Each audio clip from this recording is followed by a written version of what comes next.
开，天地间将会迎来一场灾难。炼天古。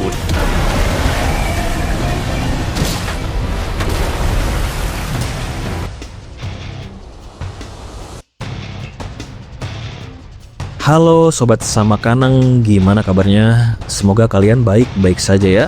Seperti biasa, pada video kali ini kita akan membahas preview cerita Donghua BTTH Flame Emperor episode ke-26, yang dimana pada episode sebelumnya, pertarungan Xiaoyan melawan Wu Huan akhirnya mencapai puncaknya. Xiaoyan langsung mengeluarkan teknik penguasa tsunami pemecah api menggunakan penguasa api surgawi kuno, sementara Wu Huan membalas dengan teknik pedang mengerikan bernama burung penjara. Dua serangan raksasa itu bertabrakan di langit pegunungan binatang ajaib hingga menciptakan ledakan dahsyat yang mengguncang seluruh area. Di tengah ledakan tersebut, Xiaoyan ternyata diam-diam menggunakan serangan jiwa amarah surgawi Huang Quan untuk menghantam mental Wu Huan. Serangan kombinasi itu membuat Wu Huan terluka sangat parah hingga tubuhnya hampir hancur. Namun saat Xiaoyan ingin menghabisinya, tiba-tiba muncul simbol aneh di dahi Wu Huan. Raja Naga Emas pun terkejut dan mengatakan bahwa itu adalah kutukan darah milik klan jahat ekstrateritorial. Kutukan itu langsung memulihkan tubuh Wu Huan secara mengerikan. Xiaoyan yang sadar lawannya semakin berbahaya akhirnya mengejar dan kembali menghajarnya tanpa ampun menggunakan jari pegas kuning dan pohon palem musim semi kuning hingga dada Wu Huan berlubang besar. Saat Xiaoyan hampir membunuhnya, tiba-tiba muncul sosok berjubah hitam misterius yang menghentikan serangan tersebut menggunakan rantai hitam. Melihat teknik dan aura pria itu, Xiaoyan langsung teringat musuh lamanya dari benua Douqi. Sosok tersebut ternyata memiliki hubungan dengan klan Hun dan Aula Jiwa. Pertarungan baru pun pecah. Xiaoyan dikepung ribuan rantai hitam dan jiwa-jiwa tersiksa, sementara kekuatannya mulai habis karena pertarungan panjang sebelumnya. Dan tepat saat Xiaoyan berada di ambang kematian, tiba-tiba sebuah serangan angin super kuat muncul dan menghancurkan rantai hitam itu dalam sekejap. Sosok misterius lain akhirnya turun tangan. Lantas siapakah penyelamat Xiaoyan kali ini? Dan itu merupakan inti cerita pada cerita sebelumnya. Kalau begitu sekarang langsung saja kita masuk ke bagian cerita terbaru. 10年，你却已达到现今这个层次。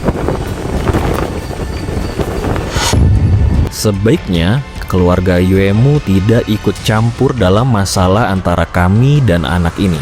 Jika tidak, kau bisa saja membuat fondasi keluargamu berantakan dalam semalam. Ancam sosok berjubah hitam itu dengan suara parau yang menggetarkan udara. Meskipun ia berdiri dengan angkuh membawa kekuatan puncak Dou di bintang 4, kehadirannya terusik oleh kemunculan Yueyu yang tiba-tiba. Di balik penutup wajahnya, ia merasakan tekanan aura yang sangat masif. Hanya ada satu kemungkinan yang masuk akal. Pria parubaya bertubuh kekar di hadapannya ini memiliki kekuatan yang setingkat lebih tinggi darinya. Itu bukan sesuatu yang perlu kau khawatirkan. Balas Yueyu tenang namun penuh wibawa. Ia mendarat dengan ringan di samping Xiaoyan dan segera meletakkan telapak tangannya yang besar di bahu pemuda itu. Sebagai praktisi tingkat tinggi, Yueyu seketika menyadari bahwa meskipun luka luar Xiaoyan tidak terlihat fatal, cadangan Douqi di dalam tubuhnya benar-benar telah kering kerontang. Namun dengan sikap seorang penolong, Yueyu menyalurkan energi yang agung namun lembut ke dalam meridian Xiaoyan, berusaha memperbaiki kerusakan internal akibat benturan kekuatan besar sebelumnya. Yueyu sempat tertegun saat merasakan aliran energi di tubuh Xiaoyan. Luar biasa, hanya dalam hitungan hari, kau benar-benar telah menembus tingkat puncak Dou di bintang 3, gumamnya penuh kekaguman. Ia tahu benar bahwa peningkatan level di tingkat Dou memerlukan akumulasi energi yang luar biasa, sehingga ia yakin Xiaoyan telah memperoleh keberuntungan besar di dalam reruntuhan tersebut. Di sisi lain, Yueru langsung menghampiri dengan wajah cemas yang tak bisa disembunyikan. Ia menatap luka-luka di tubuh Xiaoyan dengan sedih, sementara ayahnya hanya bisa menggeleng melihat perhatian putrinya yang berlebihan. Dendam karena melukai Wu Huan tidak bisa dihapus begitu saja. Konsekuensinya akan sangat berat jika kau bersikeras melindunginya. Sosok berjubah hitam itu kembali mencibir, mencoba melakukan gertakan terakhir. Namun Yueyu hanya tertawa dingin menanggapi ancaman tersebut. Aku sudah lama mendengar sifat pendendam Wu Huan, sang jenius dari kota Wu, tapi luka dalam pertarungan adalah hal biasa. Apakah kau pikir keluarga Yue dari kota Qing akan gemetar hanya karena nama keluargamu? Douqi Yueyu meledak keluar, menunjukkan kesiapan untuk bertarung habis-habisan. Menyadari posisinya tidak menguntungkan dan Wu Huan butuh perawatan medis segera agar lukanya tidak menjadi cacat permanen, sosok berjubah hitam itu akhirnya memilih mundur dan menghilang menjadi berkas cahaya hitam yang pekat. Setelah ancaman itu pergi, Yueyu segera mengajak Xiaoyan dan Yueru untuk meninggalkan lokasi. Mari kita pergi. Keributan ini pasti akan menarik banyak perhatian dalam waktu singkat, ujarnya. Xiaoyan menangkupkan tinjunya dengan rasa terima kasih yang mendalam. Ia sadar bahwa tanpa uluran tangan keluarga Yue, nasibnya hari ini akan sangat tragis. Ketiganya kemudian melesat di angkasa, meninggalkan kepulan debu dan aroma hangus di kedalaman hutan. Yueyu sempat bergumam dalam hati, memuji kemampuan Xiaoyan yang hampir saja menghabisi Wu Huan sendirian.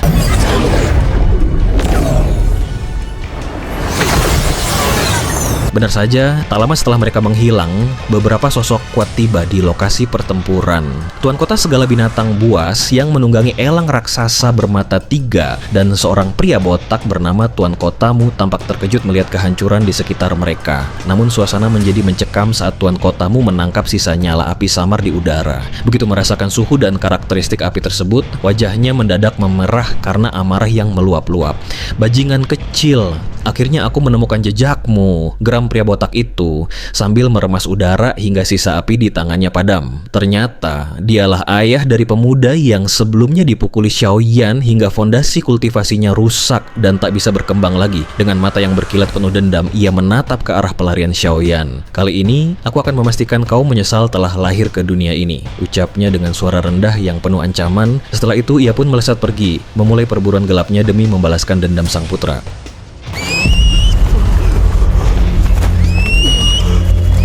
Setelah menempuh perjalanan cepat dari kedalaman pegunungan binatang ajaib, ketiganya tiba di gerbang megah kediaman keluarga Yue. Guna menghindari spekulasi publik dan pandangan mata yang ingin tahu, Yu memutuskan untuk membawa mereka masuk melalui pintu belakang yang tersembunyi, langsung menuju ke aula utama yang sunyi. Yuer, segera antar teman muda Xiaoyan untuk beristirahat. Dan kau, Xiaoyan, karena kau adalah seorang alkemis, jangan sungkan untuk mengatakan bahan obat apapun yang kau perlukan. Gudang keluarga kami terbuka untukmu, ucap Yueyu dengan nada penuh keramahan. Xiaoyan tidak mencoba untuk bersikap sopan yang tidak perlu. Dengan langkah sedikit goyah, ia mengambil selembar kertas putih dan menuliskan daftar bahan obat yang ia butuhkan. Pikirannya terfokus pada satu hal, penyembuhan cepat demi urusan Qing Yuan yang mendesak. Namun, saat Yueyu menerima kertas itu, keningnya sedikit berkerut. Bahan-bahan yang ditulis Xiaoyan tergolong umum dan tidak terlalu berharga. Dalam benak Yueyu, luka berat seperti yang dialami Xiaoyan seharusnya membutuhkan tanaman obat tingkat tinggi yang langka. Begitu Xiaoyan dipandu keluar oleh Yueru menuju ruang meditasi, Yueyu segera bertindak. Ia memanggil tetua ketiga, seorang pria lanjut usia dengan wajah penuh keriput, untuk menyiapkan bahan-bahan tersebut. Satu lagi, ambil akar spiritual penyembuhan dari khazanah terdalam keluarga dan berikan padanya, perintah Yueyu. Di sisi lain, tetua ketiga tersentak kaget hingga wajahnya memucat. Ketua klan, ini mutlak tidak boleh. Akar itu adalah harta karun yang mampu menyaingi teknik penyembuhan klan malaikat, sanggup menumbuhkan kembali daging pada tulang yang hancur. Bagaimana mungkin kita memberikannya pada orang asing? Protes sang tetua dengan nada meninggi. Yueyu hanya tersenyum tipis, menatap tetuanya dengan pandangan yang dalam. Tetua ketiga, kau terlalu picik. Anak itu bukan hanya pemilik roh api yang misterius, tapi dia adalah seorang alkemis kaisar tingkat 1 di usia yang begitu muda. Bayangkan dukungan apa yang ada di belakangnya, jelas Yueyu. Mendengar fakta itu, pupil mata sang tetua menyempit tajam. Ia menyadari bahwa nilai seorang alkemis kaisar jauh melampaui harga sepotong akar obat. Akhirnya, dengan rasa hormat yang baru tumbuh, sang tetua membungkuk dan segera pergi menyiapkan semuanya.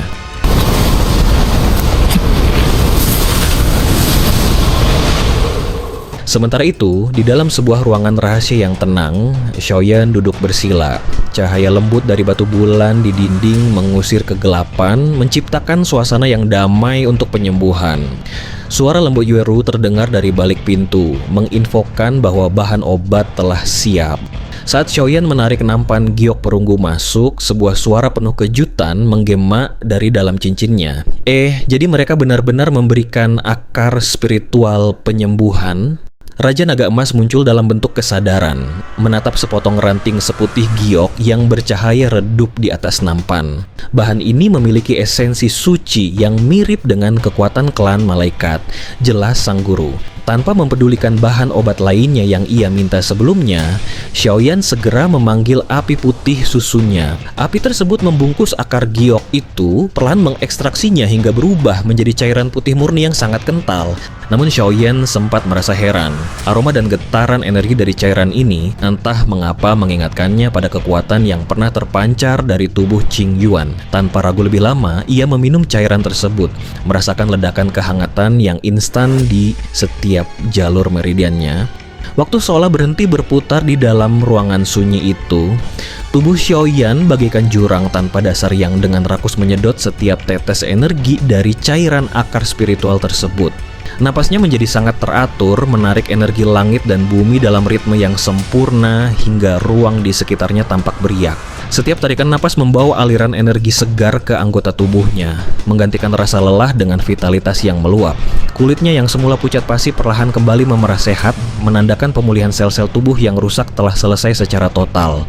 Saat fluktuasi energi di ruangan itu mereda, Xiaoyan perlahan membuka matanya. Sepasang pupil hitamnya sempat berkilat dengan api putih susu sebelum kembali normal. Ia merentangkan tangannya, merasakan kekuatan yang kembali mengalir deras di pembuluh darahnya. Sensasi segar yang tak tertandingi menyelimuti jiwanya.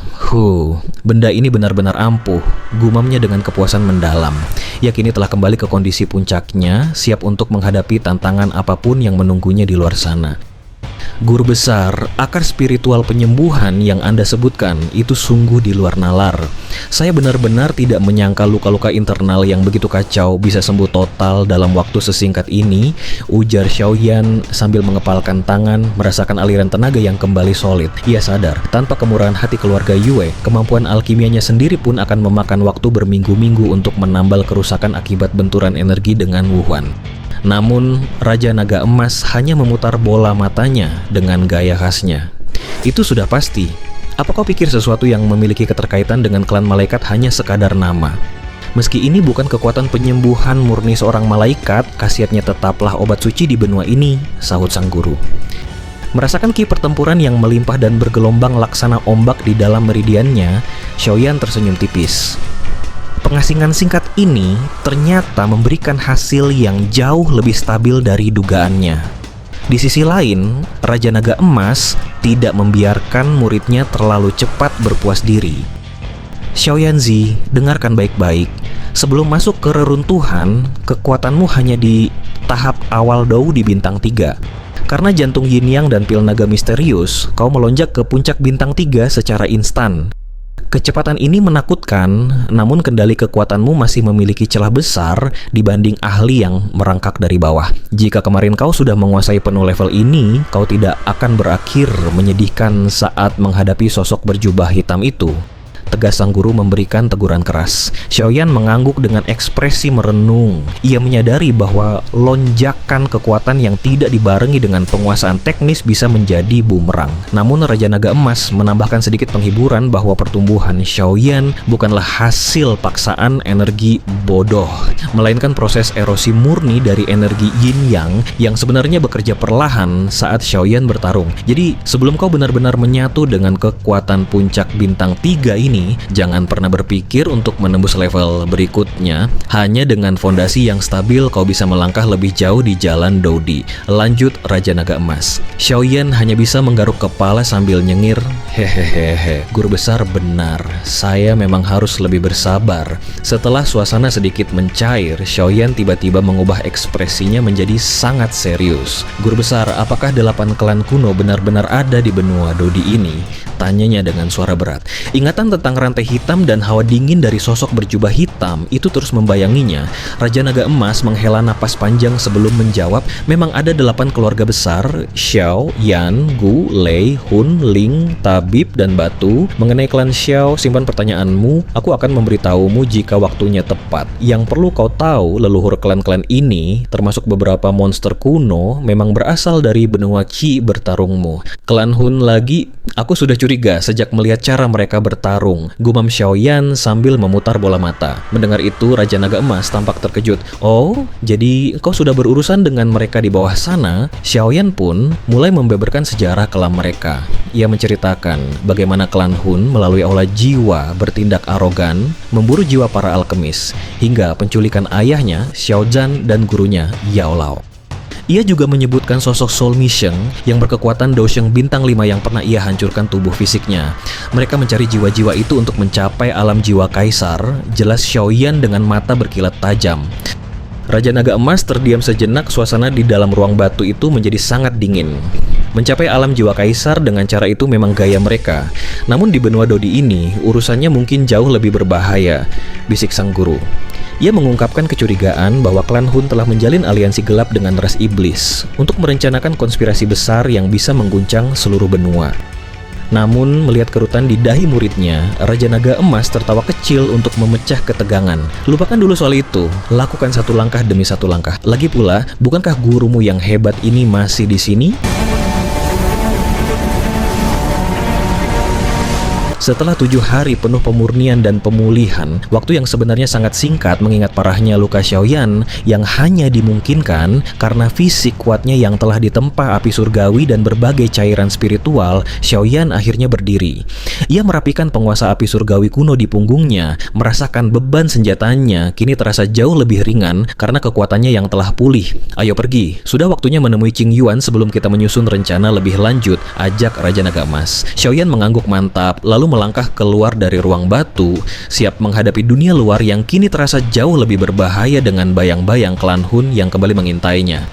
Matahari sudah merangkak naik tepat di atas kepala, memancarkan sinar terik yang menembus celah-celah jendela ketika Xiaoyan akhirnya keluar dari ruang meditasinya yang terpencil. Suasana kediaman keluarga Yue Xiang itu terasa cukup tenang. Xiaoyan berjalan menyusuri lorong panjang yang sepi. Langkah kakinya bergema pelan di atas lantai batu saat ia menuju aula utama. Ia teringat pesan khusus dari Yueru selama masa kultivasinya. Gadis itu memintanya untuk segera menemui ayahnya begitu urusan penyembuhannya selesai. Sepertinya ada agenda penting yang telah dipersiapkan untuk didiskusikan bersamanya.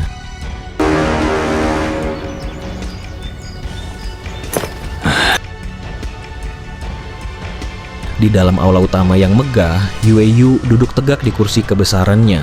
Kakinya disilangkan dengan gaya santai, sementara matanya sedikit menyipit, tampak sedang melamunkan sesuatu yang berat.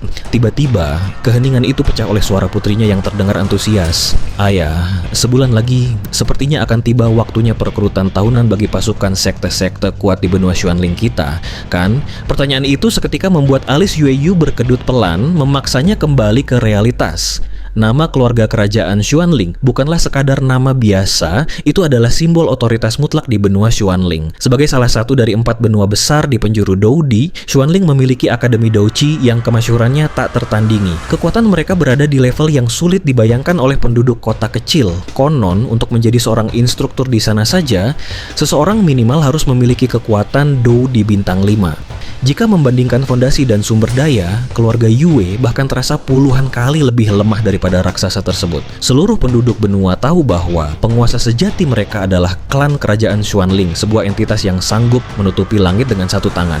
Setiap bulan pertama di awal tahun, atmosfer di benua Xuanling akan berubah menjadi tegang sekaligus penuh harapan. Utusan-utusan dari berbagai kekuatan akan menyebar ke kota-kota untuk menjaring talenta muda. Bergabung dengan keluarga kerajaan berarti mendapatkan fasilitas pelatihan terbaik, namun itu juga berarti harus tunduk pada batasan etiket dan status yang kaku. Di sisi lain, sekte-sekte menawarkan kebebasan yang lebih luas. Meski tanpa ikatan darah, para murid di sekte biasanya membentuk ikatan emosional yang sangat kuat melalui misi-misi berbahaya. Ketika ribuan murid ini lulus dan memegang posisi penting di berbagai belahan benua, jaringan koneksi mereka akan menjadi kekuatan pencegah yang sangat menakutkan bagi siapapun yang berani mengusik sekte asal mereka.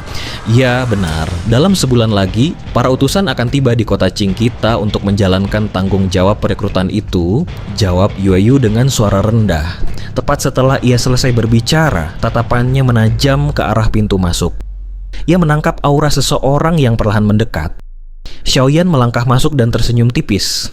Senior memang memiliki daya pengamatan yang luar biasa tajam, puji Xiaoyan, merasa kagum pada ketajaman insting seorang ahli bintang 5. Yueyu tertawa terbahak-bahak mendengar pujian itu. Hahaha, teman muda Xiaoyan, kau terlalu memuji, justru kaulah yang punya fisik sebanding dengan monster. Yueyu mengamati Xiaoyan dengan seksama, matanya memancarkan keterkejutan yang nyata. Ia tahu betul seberapa parah luka Xiaoyan sebelumnya. Luka seperti itu normalnya butuh waktu berminggu-minggu untuk pulih. Bahkan dengan bantuan akar spiritual penyembuhan, kecepatan regenerasi Xiaoyan tetap berada di luar nalar sehatnya.